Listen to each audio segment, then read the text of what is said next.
हाल ही में बिहार में पूरी हुई कांग्रेस की वोट अधिकार यात्रा के दौरान महागठबंधन के दोनों बड़े दल यानी कांग्रेस और आरजेडी के बीच अच्छा तालमेल देखने को मिला था।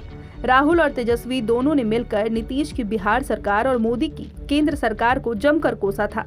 लेकिन बिहार विधानसभा चुनाव में सीट शेयरिंग के मुद्दे को लेकर दोनों दलों में कुछ ऐसी ठन गई है कि कोई बात बन ही नहीं पा रही। तेजस्वी यादव अकेले बिहार अधिकार यात्रा लेकर निकल गए हैं, तो वहीं कांग्रेस तेजस्वी को विपक्ष की ओर से मुख्यमंत्री का फेस घोषित करने में आनाकानी कर रही है।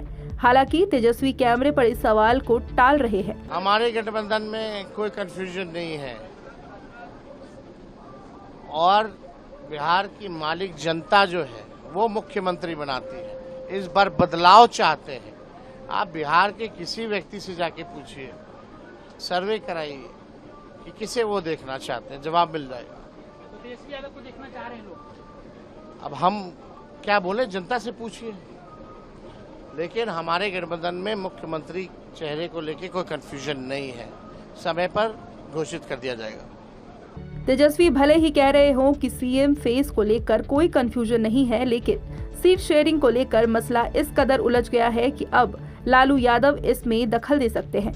मीडिया रिपोर्ट्स के मुताबिक आरजेडी के बीच सीट शेयरिंग को लेकर कोई सहमति न बनती देख लालू यादव एक्टिव हो गए हैं। राजद के अंदर भी अब ये चर्चा गर्म है कि वोट अधिकार यात्रा में तेजस्वी यादव की लगाई गई ताकत का फायदा कांग्रेस ने उठा लिया।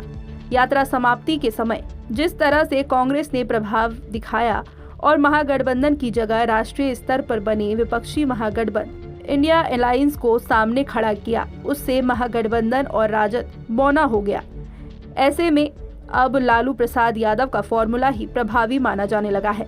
लोकसभा चुनाव 2024 में कांग्रेस सीट बंटवारे का इंतजार करती रह गई थी और इधर राष्ट्रीय जनता दल के राष्ट्रीय अध्यक्ष लालू प्रसाद यादव ने चुनाव चिन्ह देकर प्रत्याशियों को क्षेत्र भेजना शुरू कर दिया था। कांग्रेस इससे काफी नाराज हुई थी। उसके प्रदेश अध्यक्ष अखिलेश प्रसाद सिंह को भी इसलिए हटाया गया। बिहार विधानसभा चुनाव 2020 में महागठबंधन कांग्रेस को 70 सीटों पर मौका दिया था। उसमें 19 सीटों पर कांग्रेस प्रत्याशी जीते थे, 4 पर जमानत जब्त हो गई थी। वोट अधिकार यात्रा की सफलता को देखते हुए कांग्रेस इस बार 70 सीटें चाह रही है। वह ज्यादा सीटें जीतने के लिए सीटों का चयन भी अपनी पसंद से मांग रही है। इस स्थिति में तेजस्वी यादव असहज हो रहे हैं।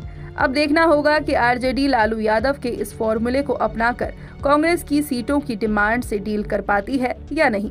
ब्यूरो रिपोर्ट, राजनीति। जहां भक्ति है हर शब्द में, कथाओं में छुपे हैं दिव्य रहस्य और ज्योतिष देता है जीवन को दिशा। धर्म से जुड़ी हर बातों को जानने के लिए हमारे चैनल स्तुति को सब्सक्राइब करें। चैनल पर जाने के लिए इस लिंक पर क्लिक करें।